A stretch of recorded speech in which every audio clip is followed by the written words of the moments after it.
Okay, gagawa po tayo ng oregano juice kasi medyo inaubo po tayo. So ito po, gagawin po natin itong juice. Tapos lagyan natin ng kalamansi. Okay po. Ito na po siya. Yan, ito na po. Hugasan po natin yung dahon. Hugasan po natin muna yung dahon kasi i-juice po natin para mawala po yung dumi.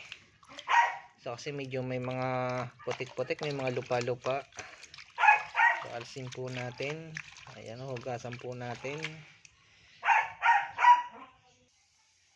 Ngayon naman po, para po madali siyang excuse me, inubo po ako. Para po madali siyang mag-juice, makatas. Yan, atin po siya po ipa-fried na walang oil.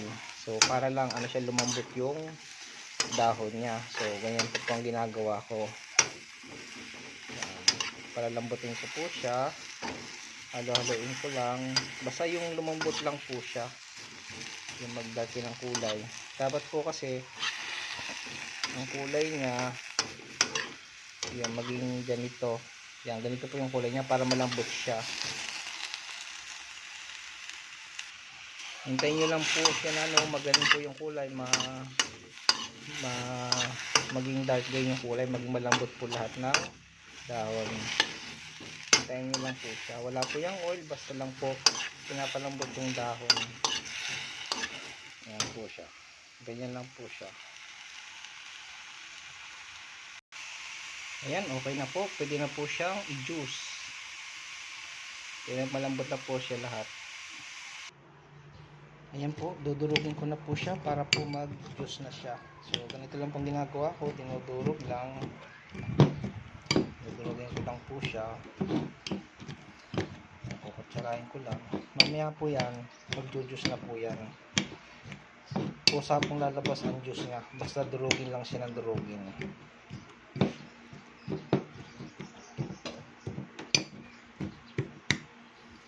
Ayan po yan, nakikita nyo, ayan o, lumalabas na yung juice o. So basta durugin nyo lang po siya ng durugin. Ito po yung kalamansi natin panlagay. So durugin lang po natin ng durugin. Ayan po siya, medyo durog na siya. Pag piniga natin, tinan nyo, ayan, yan po yung lalagyan natin ng kalamansi, yung juice na yan. So medyo durugin ko pa ng konti.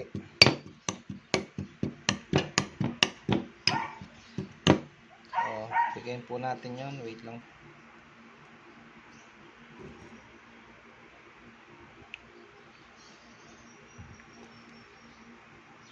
Ito po, ayan na. So pipiga na po natin ang kalamansi. Ito kalamansi. Ayan na. Para po masarap siya. Dalawa, tatlo. Siguro 3 na ako, kahit po 4 siguro.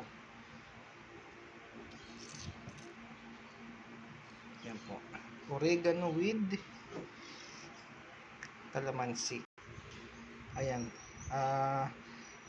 dumami po yan kasi nilagyan ko po ng 4 na kalamansi. So ito po yung iinumin ko kasi naniniwala po ako na mas mabisa pa rin yung may tulong ng herbal yung iniinom na gamot.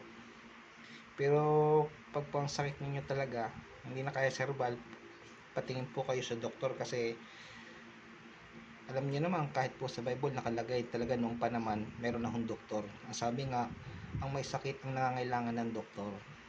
So, pakipalo po yung Facebook page ko po para po sa mga iba pang vlog po. Thank you.